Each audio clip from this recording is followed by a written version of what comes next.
7 baldan yuxarı zəlzələ olacaq. Seysmoloqdan çox təhlükəli bir xəbərdarlıq var və bu qorxunc xəbərdarlıqla bağlı məlumatı diqqətinizə çatdıracağıq. Gündəm xəbərin efirində 6 fevral tarixidir. Belə ki, zəlzələ üzrə mütəxəssis professor doktor Haluk Eydoğan Mərmərə dənizində baş verməsi gözlənilən 7 və daha böyük güclə zəlzələnin yalnız İstanbulda deyil, məhz Mərmərə sahili olan 7-10 vilayəti əhatə eləyəcəyini bildirib.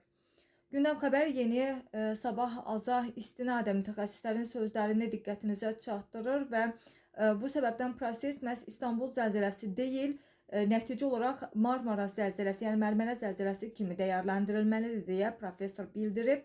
Tekirdağda keçirilən fəlakətlərə davamlı Tekirdağ seminarında çıxış edən Eydoğan, böyük zəlzələlərin regional xarakter daşıdığını, dağıntıların isə təkcə fay xətti ilə izah edilə bilməyəcəyini vurğulayıb. Qeyd eləyək ki, mütəxəssis həmçinin bildirib ki, yanlış planlaşdırılma və keyfiyyətsiz tikinti böyük risklər yaradır və Mərmərədə baş verəcək güclü zəlzələ Türkiyəyə sosial-iqtisadi baxımdan olduqca böyük təsir də göstərəcək.